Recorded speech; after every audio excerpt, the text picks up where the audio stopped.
Beta upon 1 minus beta. कैसे याद करोगे सर? अल्फा का मान 1 से कम होता है तो यहाँ पे प्लस आएगा, ठीक है।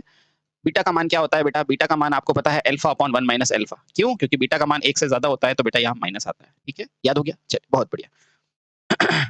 अगला जो महत्वपूर्ण है साथियों, वो हमारे पास कौन सा है? वो है वोल्टेज गेन। क्या है? Voltage gain. आराम से देखो बेटा, वोल्टेज गेन क्या होता है? वोल्टेज गेन क्या होता है? चलिए, अब वही चीज है बेटा, आउटपुट का वोल्टेज बटा इनपुट का वोल्टेज, है ना। तो लिखो बेटा, किसी भी ट्रांजिस्टर में आउटपुट वोल्टेज तथा input voltage input input input voltage का अनुपात क्या कहलाता है बेटा? वोल्टेज गेन कहलाता है। वोल्टेज गेन कहलाता है ना। बहुत बढ़िया। अब देखो बेटा, आराम से इसको लिखेंगे कैसे, तो ध्यान रखना, यहाँ पर वोल्टेज गेन को किसी भी अल्फा बीटा या गामा से नहीं लिखेंगे बेटा, इसको डायरेक्ट लिखेंगे वोल्टेज गेन, ठीक है। कैसे लिखोगे? तो यहाँ पर भी लिखो बेटा, वोल्टेज गेन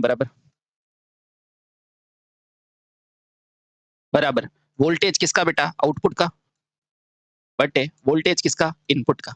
होता है कि नहीं? लेकिन बेटा यहाँ पर आपको एक छोटी सी चीज जाननी है, देखना। सामान्यतः हम क्या लेते हैं? तो याद रखना बेटा, सामान्यतः, अरे सामान्यतः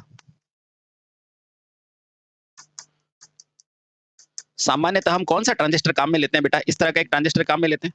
जल्दी से बोलो। हाँ, इसमें आउटपुट क्या होता है? तो सर आप बोलोगे सर आउटपुट हमेशा क्या होता है? कलेक्टर होता है। इनपुट क्या होता है? तो इनपुट अपन किसको लेते हैं साथियों? इनपुट अपन किसको लेते हैं? एक मिनट रुको। इनपुट क्या लेते हैं बेटा? एमिटर को लेते हैं कि नहीं लेते हैं? हाँ। लेकिन जब भी बेटा गेन की बात की जाती है ना, गेन की, तो हमेशा कौन सा लेंगे बेटा? कॉमन एमिटर काम में लिया जाता है। अच्छा, अगर आप कॉमन एमिटर लोगे तो ध्यान रखना बेटा, अगर ये आपका कलेक्टर है, एमिटर का टर्मिनल मेरा क्या है? कॉमन है, तो बेटा इनपुट क्या होगा? आपका बेस इनपुट होगा, ठीक है। बेस क्या होगा बेटा? इनपुट होगा। बेस क्या है? इनपुट होगा। आप मुझे बताओ, ये मैंने एमिटर क्यों काम में लिया है? क्यों? सामान्यतः बेटा एमिटर को काम में लिया जाता है, ठीक है। अब अगर एमिटर को काम में लोगे तो बेटा आपके पास आउटपुट किस में मिलेगी? धारा इसमें, और इनपुट धारा बेटा इसमें मिलेगी आपको, बेस में, ठीक है। क्लियर है? बहुत क्लियर है। अब देखो, ओम के नियम के अनुसार V बराबर क्या होता है बेटा? I R. तो यहाँ लिखो बेटा I इंटू आर। सिमिलरली बेटा यहाँ पर भी क्या लिखोगे? I into R. कोई दिक्कत है क्या? नहीं सर, कोई दिक्कत नहीं है। और सामान्यतः आप क्या लेते हो बेटा? एम्पलीफायर के अंदर क्या लेते हैं? कॉमन एमिटर ही लेते हैं, ठीक है। बहुत बढ़िया। यानी कि आउटपुट अगर मुझे लिखना है तो आउटपुट की धारा और आउटपुट की वोल्टेज, है ना। आउटपुट की धारा और आउटपुट का प्रतिरोध बेटा, आउटपुट का प्रतिरोध कितना होगा? RC। आउटपुट की धारा कितनी होगी? IC। बोलो, कोई दिक्कत है क्या? इनपुट की धारा क्या है बेटा? IB। और इनपुट का प्रतिरोध क्या है? IB। थोड़ा सा अगर गौर से देखोगे तो बेटा आपको दिखेगा, क्या दिखेगा सर? आपको ये दिखेगा कि बीटा का मान क्या होता है सर? IC बटे में IB होता है। बिल्कुल होता है। तो बेटा यही मैं आपको दिखाना चाह रहा हूं कि अगर आपको कहीं पे भी बीटा दे रखा हो तो बेटा वहां पे, और RC और RB दे रखा हो तो बेटा यहां से भी आप धारा गेन निकाल सकते हो। ये लो भैया आपका आंसर, ठीक है। यानी कि ऐसा नहीं कि कहीं बीटा दे रखा और आप आंसर ही नहीं निकले। बेटा बीटा कॉमन एमिटर का गेन होता है, तो बीटा को डायरेक्ट आरसी और आरबी से अगर गुणा कर दोगे, मान लो आरसी दे रखा है 2, ये दे रखा है 2, तो 2 से 2 कट जाएगा और बीटा का जो भी आंसर है वो आपका आंसर गेन। समझ में आया? आ गया, ठीक है। तो ये है वोल्टेज गेन का कॉन्सेप्ट। सर सिर्फ बीटा से ही निकलेगा? सिर्फ से ही निकलेगा, ठीक है। चलो बहुत बढ़िया। अब तीसरा महत्वपूर्ण बचता है बेटा, है वो है पावर गेन। तीसरा क्या है? Power gain. आओ, तीसरा क्या है? Power gain. अच्छा सर, पावर गेन मतलब? पावर गेन मतलब सर बेटा वही P बराबर VI, यानी कि वोल्टेज और धारा, बस खत्म, ठीक है। बहुत बढ़िया सर, ये भी बीटा से ही निकलेगा। बिल्कुल यही बीटा से निकलेगा। क्यों? क्योंकि सामान्यतः अपन क्या लेते हैं? कॉमन एमिटर, ठीक है। तो लिखो बेटा कि किसी ट्रांजिस्टर में आउटपुट धारा, आउटपुट शक्ति तथा इनपुट शक्ति के अनुपात को क्या बोलते हैं बेटा? पावर गेन बोलते हैं। पावर गेन कहते हैं। बेटा यहाँ पर एक नोट करके बड़ी सारी चीज लिख दो, बहुत इंपॉर्टेंट है।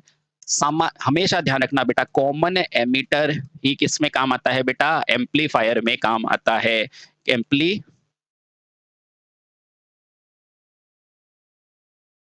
काम लेते हैं, काम लेते हैं, ध्यान रखना बेटा, ठीक है? हाँ, वैसे तो लिखा हुआ है सब जगह, लेकिन फिर भी याद करो, क्यों? क्योंकि नंबर नहीं कटने, ठीक है? अब देखो बेटा, यहाँ से मैं पावर गेन क्या लिख सकता हूँ?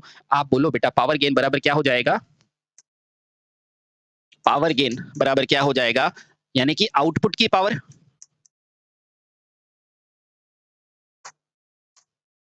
आउटपुट पावर बट्टे में क्या हो जाएगा बेटा? Input power. क्या हो जाएगा? Input power. होगा कि नहीं? होगा।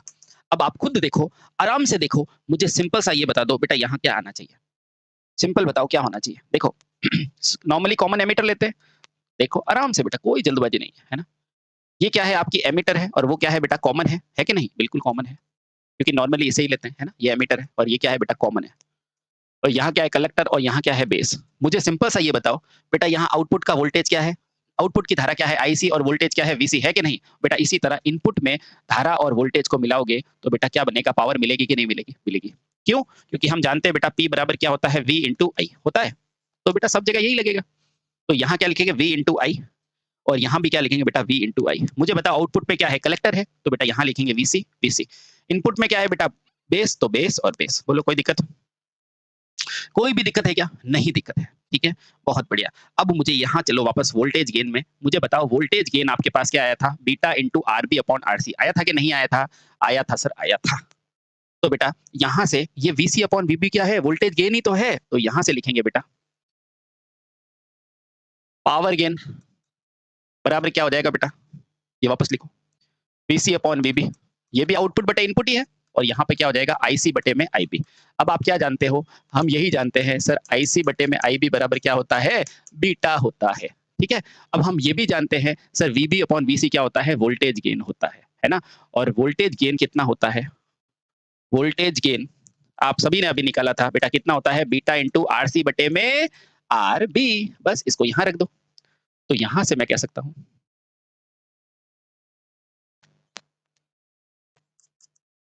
वोल्टेज गेन इंटू में, ये क्या है? वोल्टेज गेन ही है, और ये क्या है आपका? आईसी अपॉन आईबी, यानी कि बीटा। ठीक, अब बीटा इसकी जगह वैल्यू रखो, तो पावर गेन बराबर क्या हो गया बेटा? वोल्टेज गेन कितना निकाला था? बीटा, आरसी बटे में आरबी, और यहाँ क्या है बेटा? बीटा। तो यहाँ से आपको सिंपल सा ये निकल गया बेटा, ये क्वेश्चन पूछा जाता है और 99% बच्चे गलत करेंगे, और आप नहीं करोगे। क्यों? क्योंकि आप अच्छे से पढ़ रहे हो।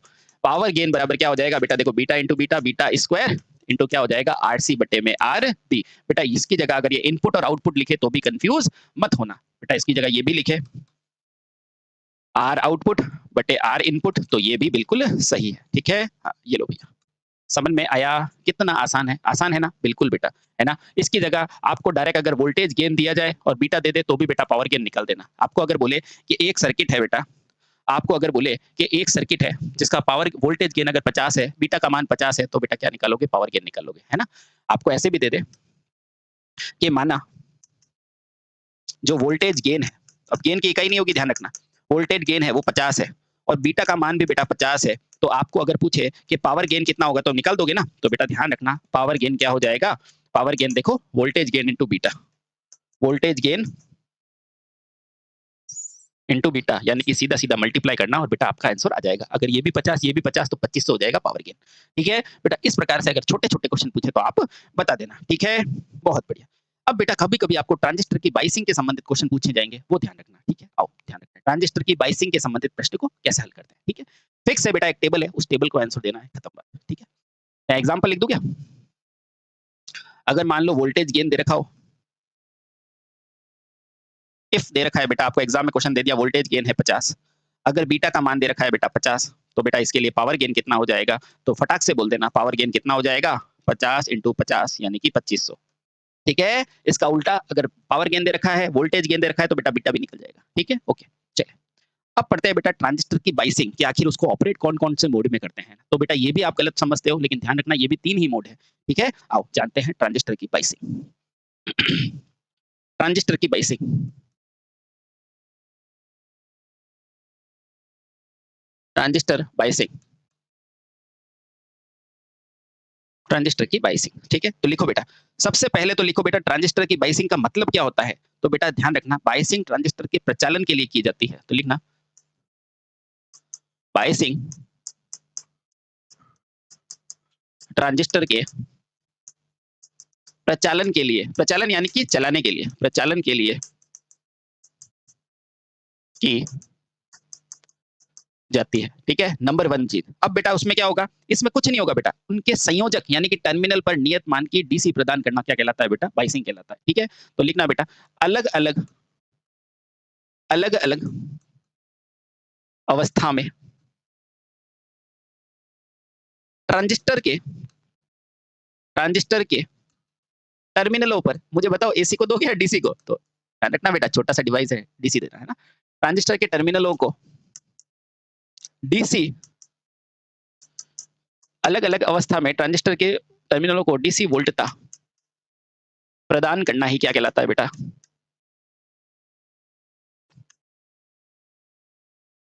बाइसिंग कहलाता है। क्लियर, क्लियर सब क्लियर, ठीक है। अब बेटा इसके कुछ प्रचालन के मोड होते हैं, उनको आपसे आपके आईटीआई की परीक्षाओं को, डिप्लोमा की परीक्षाओं में पूछा जाता है ना। तो लिखना बेटा ट्रांजिस्टर बाइसिंग के मोड, तो कितने होते हैं बेटा, 3 होते हैं, ध्यान रखना। तो क्या लिखोगे बेटा, ट्रांजिस्टर बाइसिंग के कुल 3 मोड होते हैं, 3 मोड होते हैं। क्या कौन से होते हैं मैं बताता हूँ बेटा। कौन कौन से मोड होते हैं बेटा, एक फॉरवर्ड बायस, रिवर्स बायस यानी कि एमिटर जंक्शन, कलेक्टर और ये, ठीक है। हाँ बहुत सही। अब देखना बेटा 3 मोड होते हैं, कौन कौन से, जहां पर ये सक्रिय मोड में काम करेगा, कट ऑफ में काम करेगा और सैचुरेशन।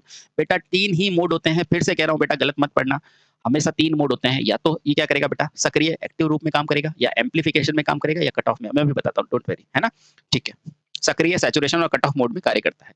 तो कौन कौन से 3 होते हैं, देखो बेटा यहाँ सबसे पहले लिखो क्रम संख्या, यहाँ लिखो बेटा मोड ऑफ ऑपरेशन, यानी कि यहाँ पे क्या लिख सकते हैं, मोड ऑफ ऑपरेशन को क्या बोल सकते हैं, प्रचालन मोड, प्रचालन मोड, ठीक है। प्रचालन मोड के अलावा क्या लिख सकते हो बेटा, इसके अंदर 2 जंक्शन होते हैं कि नहीं, बिल्कुल बेटा। तो जंक्शन J1 कैसा होगा, यानी कि इसकी जगह बेटा ये भी बोल सकता है कि एमिटर बेस जंक्शन कैसा होगा।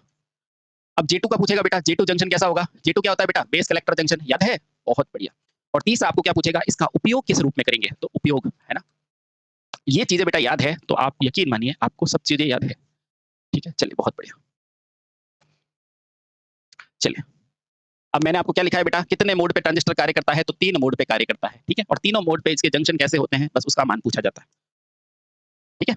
तो पहला, दूसरा और तीसरा बेटा, ट्रांजिस्टर 3 ही मोड पे कार्य करता है बेटा, 4 मत लगाना, फिर से कह रहा हूं 3 ही मोड पर कार्य करता है, 3 ही मोड पे कार्य करता है, ठीक है। पहला मोड क्या है, सबसे पहले जब ये ट्रांजिस्टर सक्रिय मोड पर होगा, यानी कि एक्टिव मोड पर होगा। ट्रांजिस्टर क्या होगा बेटा, सक्रिय, इस सक्रिय की जगह बेटा एक्टिव भी लिखेगा तो घबराना मत, है ना। या फिर कौन सा होगा बेटा, कट ऑफ मोड पे होगा, ट्रांजिस्टर कार्य ही नहीं करेगा, कट ऑफ मोड यानी कि पूरी तरह से कट ऑफ हो जाएगा। या फिर ट्रांजिस्टर ऑन स्विच की तरह कार्य करेगा, सैचुरेशन मोड। तो बेटा ये 3 ही मोड होते हैं, कौन से होते हैं, सक्रिय, कट ऑफ और सैचुरेशन। बेटा ये तीनों याद कर लेना, बहुत इंपॉर्टेंट है। अब इसको कैसे याद करेंगे, देखना बेटा, सक्रिय मोड का उपयोग कहां करोगे, तो ध्यान रखना बेटा जब भी ट्रांजिस्टर को एम्पलीफायर के रूप में यूज करते हैं तो सक्रिय मोड में करते हैं। तो बेटा ध्यान रखना एम्पलीफायर के रूप में, है ना। अब बेटा अगर ट्रांजिस्टर एम्पलीफायर के रूप में काम करता है, 2 ही तरह से करेगा, या तो एम्पलीफायर के रूप में या स्विच के रूप में, है ना। स्विच के रूप में कैसे करता है, ध्यान रखना बेटा जब कट ऑफ हो जाएगा ना तो ये ओपन स्विच की तरह कार्य करेगा। किसकी तरह, ओपन स्विच, ओपन यानी कि ऑफ स्विच, ओपन स्विच जिसको क्या कहते हैं बेटा, ऑफ स्विच, है ना।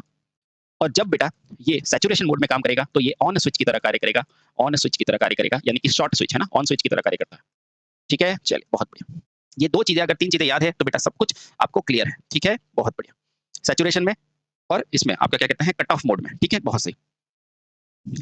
इसको ओपन कह लो या फिर इसको बंद स्विच भी बोल सकते हैं, ठीक है। और ये क्या है बेटा, ऑन स्विच, है ना। ओपन की जगह इसको बंद स्विच लिख दो, ज्यादा बढ़िया रहेगा, बंद स्विच यानी कि स्विच बंद है ना, ऑफ। और यहाँ क्या है बेटा, ऑन, इसको अपन खुला भी लिख सकते हैं, खुला स्विच, ठीक है, यानी कि स्विच काम करने के लिए खुला है, ठीक है। हाँ चलिए बहुत बढ़िया। तो बंद की तरह क्या होगा बेटा, कट ऑफ में यानी कि काम नहीं करेगा, ऑफ की तरह, और ऑन की तरह क्या होगा बेटा, फॉरवर्ड बायस में काम करेगा, ठीक है। चलो ये दोनों चीजें क्लियर हो गई। अब ये तो याद करना बहुत आसान है। मुझे बताओ ट्रांजिस्टर था बेटा, इसमें आप एमिटर को क्या करते थे बेटा, एमिटर से आवेश आगे भेजते थे, और आगे भेजने के लिए बेटा क्या करते थे, इसको फॉरवर्ड बायस में करते थे कि नहीं, और इसको आकर्षित करने के लिए बेटा यहाँ रिवर्स बायस करते थे कि नहीं, बिल्कुल करते थे। तो बस ध्यान रखो बेटा, सक्रिय में ये कैसा होगा आपका, फॉरवर्ड बायस होगा, FB होगा, ठीक है। कैसा होगा बेटा, फॉरवर्ड बायस, कैसा होगा, फॉरवर्ड बायस, फॉरवर्ड बायस। और बेटा ध्यान रख लेना जो J2 होगा जंक्शन वो कैसा हो जाएगा, रिवर्स बायस, आपने करके देखा था, है ना। जब कार्य प्रणाली पढ़ी थी ना तो पढ़ा था ना, बिल्कुल वही तो है, ठीक है। ये तो याद हो गया, इसमें तो कोई दिक्कत है ही नहीं कि बेटा ये क्या होगा, फॉरवर्ड और रिवर्स। बेटा देखो कट ऑफ का मतलब बंद है, ऑफ है, काम कर ही नहीं रहा है, कब करेगा, जब बेटा ये भी रिवर्स होगा और ये भी रिवर्स होगा, यानी कि कट ऑफ में बेटा दोनों ही क्या होंगे, रिवर्स बायस में होंगे, और ये भी क्या होगा बेटा, रिवर्स बायस में। अब देखना बेटा इसको, ये क्या है, सैचुरेशन, यानी कि कार्य कर रहा है, ऑन है, खुला है, खुला है का मतलब क्या है, धारा को आगे जाने दे रहा है, तो बेटा क्या हो जाएगा, उस समय ये दोनों के दोनों क्या होंगे, फॉरवर्ड बायस में होंगे, ये चीजें पूछी जाती है, बायस, और ये भी क्या हो जाएगा आपका, फॉरवर्ड बायस। बेटा तीन ही रीजन होते हैं, एग्जाम में 4 बताता है, वो गलत है, ठीक है, समझ में आया। इसको कहते हैं बेटा एफ बी, इसको कहते हैं आर बी, इसको भी कहते हैं बेटा आर बी, इसको कहते हैं आर बी, ये हो गया आपका एफ बी, ये आपका एफ बी, ठीक है। चलिए बेटा अगर ये आपको याद है ना, तो बेशक आपको सारी चीजें याद है, ठीक है। चलिए बहुत बढ़िया। कितने मोड, 3 मोड, सक्रिय, सैचुरेशन और कट ऑफ। कट ऑफ में दोनों क्या होंगे, रिवर्स बायस में, सैचुरेशन में दोनों क्या होंगे, फॉरवर्ड में, ऑन स्विच की तरह, वो ऑफ स्विच की तरह। एम्पलीफायर में बेटा एक ही होती है, जब तो एक इनपुट फॉरवर्ड और आउटपुट रिवर्स। बेटा इसको प्रचलन में आपने समझ लिया था, ठीक है, बहुत बढ़िया। ठीक है, अब बेटा बाइसिंग की कुछ विधियां होती है, वैसे तो बेटा आपके कोर्स में नहीं है, ठीक है, लेकिन मैं थोड़ा सा इनकी विधियों के नाम बता देता हूँ। ये तो क्या थे बेटा, बाइसिंग के 3 मोड थे। अब इनकी कुछ विधियां होती है कि अलग अलग प्रकार से वोल्टेज कैसे दी जाती है, तो बेटा उनका नाम बहुत महत्वपूर्ण है आपकी कक्षाओं में, है ना। तो लिखो बेटा बाइसिंग की विधियों के नाम, ठीक है, लिखो बेटा बाइसिंग की विधियां। आपसे पूछा जाता है बेटा बाइसिंग की कितनी विधियां हैं, सामान्यतः बेटा नाम पूछे जाते हैं, तो ध्यान रखना, है ना, क्योंकि उससे बड़ी क्लास में होगा, फिर जेईई स्तर पे आपसे ये पूछा जाता है कि बताओ कौन कौन सी होगी, है ना। आपसे कार्यप्रणाली नहीं पूछेगा, कार्यप्रणाली बहुत बारीक होती है, तो बेटा ये ध्यान रखो, ठीक है। हाँ, तो लिखना बेटा, यह मुख्यतः वोल्टेज प्रदान करने की विधियां होती है, तो यह मुख्यतः, आपको इसका मतलब पूछेगा तो लिखना, यह मुख्यतः वोल्टेज प्रदान करने की विधियां होती है,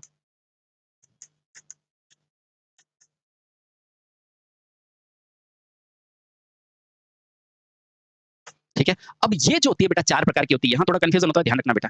बाइसिंग, ट्रांजिस्टर बाइसिंग के कितने मोड होते हैं बेटा, 3 होते हैं, है ना। हाँ, इसकी जगह आप ये लिख दो ताकि सब टेंशन ही खत्म हो जाए। ट्रांजिस्टर प्रचालन के, ट्रांजिस्टर प्रचालन के, यानी कि ऑपरेशन के कितने होते हैं बेटा, 3 मोड होते हैं, ठीक है। अब टेंशन खत्म। उसी तरह बेटा बाइसिंग के होते हैं ना, इसकी विधियां कितनी होती है, तो 4 होती है, तो लिखना बेटा बाइसिंग विधियां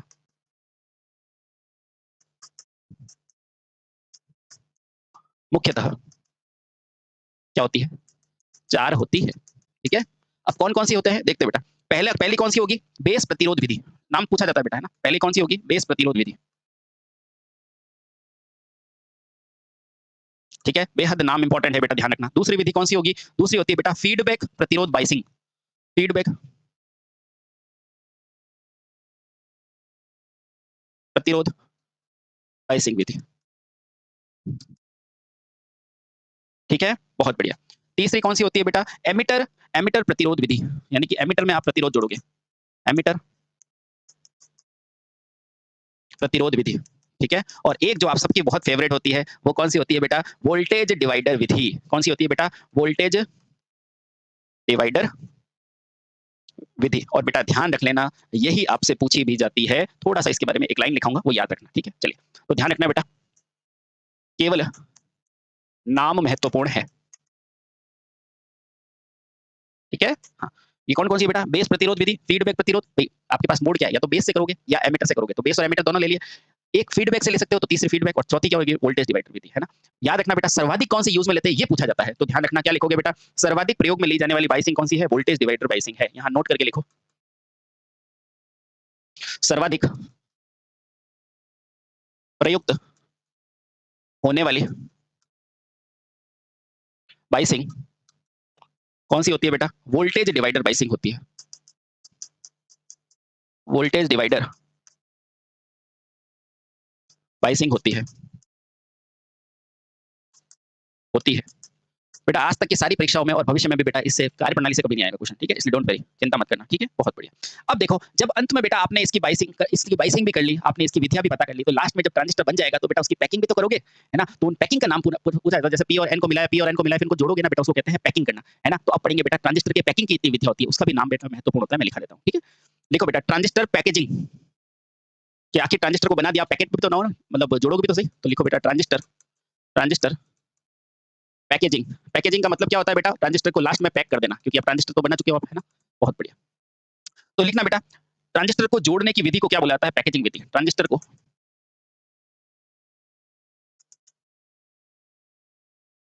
की विधि को क्या बोला जाता है बेटा, पैकेजिंग विधि कहा जाता है, पैकेजिंग विधि कहा जाता है। बेटा इसका नाम पूछा जाता है, कौन-कौन सी विधियाँ होती है, तो रट लेना बेटा, ध्यान रखना। तो बेटा इसकी मुख्यतः 4 विधि होती है। ट्रांजिस्टर को अवयवों को जोड़ने की कुल कितनी विधियाँ होती है बेटा? 4 विधियाँ होती है, 4 विधियाँ होती है। अब चारों का नाम देखते हैं और वो बेहद इंपॉर्टेंट है, ठीक है बेटा? हाँ। पहला कौन-सा है बेटा? या तो ट्रांजिस्टर को किससे जोड़ोगे बेटा? प्लास्टिक से, और प्लास्टिक से जब जोड़ते हैं ना बेटा, जो प्रयोगशाला में देखने को मिलते हैं ट्रांजिस्टर, है ना? उसको क्या बोलते हैं बेटा? प्लास्टिक पैकेजिंग विधि। तो पहला क्या है बेटा इसका नाम? से कट ऑफ हो जाएगा, या फिर ट्रांजिस्टर ऑन स्विच की तरह कार्य करेगा, सैचुरेशन मोड। तो बेटा ये 3 ही मोड होते हैं। कौन से होते हैं? सक्रिय, कट ऑफ और सैचुरेशन। बेटा ये फीडबैक, प्रतिरोध, बायसिंग। फीडबैक, ठीक है? हाँ। ये कौन-कौन सी है बेटा? बेस प्रतिरोध विधि, फीडबैक प्रतिरोध। भई आपके पास मोड क्या है? या तो बेस से करोगे या एमीटर से करोगे। तो बेस और एमीटर दोनों ले लिए। एक फीडबैक से ले सकते हो, तो तीसरी फीडबैक, और चौथी क्या होगी? वोल्टेज डिवाइडर विधि, है ना? याद रखना बेटा, सर्वाधिक कौन से यूज़ में लेते हैं, ये पूछा जाता है। तो ध्यान रखना, क्या लिखोगे बेटा? सर्वाधिक प्रयोग में ली जाने वाली बायसिंग कौन सी है? वोल्टेज डिवाइडर बायसिंग है। यहाँ नोट करके लिखो। सर्वाधिक प्रयुक्त होने वाली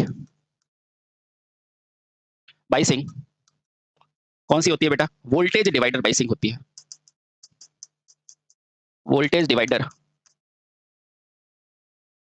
बायसिंग होती है। बेटा आज तक की सारी परीक्षाओं में और भविष्य में भी बेटा इससे कार्यप्रणाली से कभी नहीं आएगा क्वेश्चन, ठीक है? इसलिए डोंट वरी, चिंता मत करना, ठीक है? बहुत बढ़िया। अब देखो, जब अंत में बेटा आपने इसकी बाइसिंग भी कर ली, आपने इसकी विधियाँ भी पता कर ली, तो लास्ट में जब ट्रांजिस्टर बन जाएगा तो बेटा उसकी पैकिंग भी तो करोगे, है ना? तो उन पैकिंग का नाम पूछा जाता है, जैसे पी और एन को मिलाया, फिर इनको जोड़ोगे ना बेटा, उसको कहते हैं पैकिंग करना, है ना? तो अब पढ़ेंगे बेटा ट्रांजिस्टर के पैकिंग की इतनी विधियाँ होती है, उसका भी नाम बेटा महत्वपूर्ण होता है, मैं लिखा देता हूँ, ठीक है? लिखो बेटा, ट्रांजिस्टर पैकेजिंग। क्या आखिर ट्रांजिस्टर को बना दिया, पैकेट भी तो ना हो ना, मतलब जोड़ोगे भी तो सही। तो लिखो बेटा ट्रांजिस्टर पैकेजिंग। पैकेजिंग का मतलब क्या होता है बेटा? ट्रांजिस्टर को लास्ट में पैक कर देना, क्योंकि अब ट्रांजिस्टर तो बना चुके हो आप, है ना? बहुत बढ़िया। तो लिखना बेटा, ट्रांजिस्टर को जोड़ने की विधि को क्या बोला जाता है? पैकेजिंग विधि। ट्रांजिस्टर को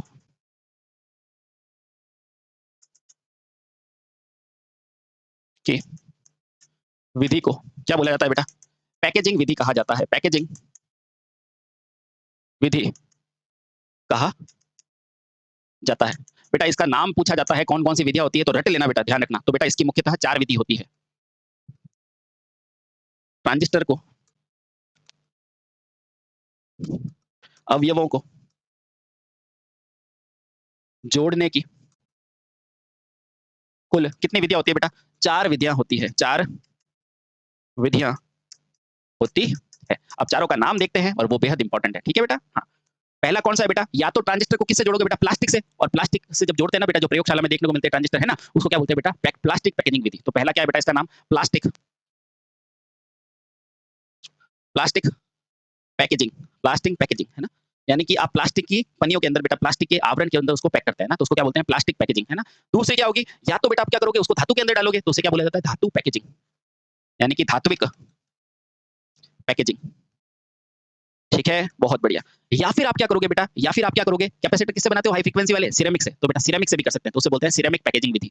तीसरा क्या होता है बेटा? Ceramic packaging. ये नाम इंपॉर्टेंट है बेटा, ध्यान रखना। सिरेमिक पैकेजिंग आज तक नहीं पूछे, लेकिन हो सकता है पूछ ले, है ना? सिरेमिक पैकेजिंग, ठीक है? और या फिर बेटा क्या होगा, जिसमें अब बहुत ज़्यादा हाई फ्रीक्वेंसी वाले ट्रांजिस्टर बनाते हैं ना, तो उसे बोलते हैं बेटा पावर ट्रांजिस्टर पैकेजिंग विधि। क्या बोलोगे? Power transistor packaging. ये नाम होते हैं बेटा इनके। पावर ट्रांजिस्टर पैकेजिंग, यानी कि ये वो विधि होती है जहाँ बेटा सबसे उन्नत कैटेगरी के वो बनाए जाते हैं ट्रांजिस्टर्स, है ना? पावर ट्रांजिस्टर पैकेजिंग, ठीक है? ये लो भैया। तो आज अपन ने पूरा के पूरा ट्रांजिस्टर खत्म कर दिया। कल से जो भी आपका एम्पलीफायर से रिलेटेड जो भी महत्वपूर्ण चीज़ें होंगी, उनको हम पढ़ेंगे। बेटा इन नामों को याद रखना, धात्विक, प्लास्टिक और सिरेमिक और पावर, ये 4 प्रकार के होते हैं। इनके नाम को ध्यान रखना बेटा। सर्वाधिक कौन सी प्रयोग होती है? Voltage divider biasing. कौन-कौन सी होती है? बेस, फीडबैक, एमीटर और वोल्टेज डिवाइडर, है ना? ठीक है। और बाकी सारी चीज़ें आप जानते हो। बेटा प्रचालन के मोड 3 ही होते हैं। फिर से मैं कह रहा हूँ 3 ही होते हैं। आपको अक्सर दूसरी जगह 4 लिखे हुए होते हैं, वो गलत है बेटा। 3 होते हैं, सक्रिय, कट ऑफ और सैचुरेशन। सक्रिय में फॉरवर्ड, रिवर्स, ये तो याद करने की जरूरत नहीं है, प्रचालन में समझ चुके हो। और अगर बेटा देखो कट ऑफ है, बिल्कुल हट गया, दोनों रिवर्स बायस। ऑन है तो दोनों फॉरवर्ड बायस, ठीक है? ये लो भैया, ये पावर गेन हो गया, ये सारी चीज़ें हो गई, ठीक है? ओके साथियों, तो बस आशा करता हूँ, उम्मीद करता हूँ कि मैंने आपको अच्छे से समझा दिया, ठीक है बेटा? आपके एग्ज़ाम की दृष्टि से सारे महत्वपूर्ण पॉइंट मैंने कवर किए हैं, ठीक है? Thank you so much. हँसते रहे, मुस्कुराते रहे, भारत माता की जय, वंदे मातरम।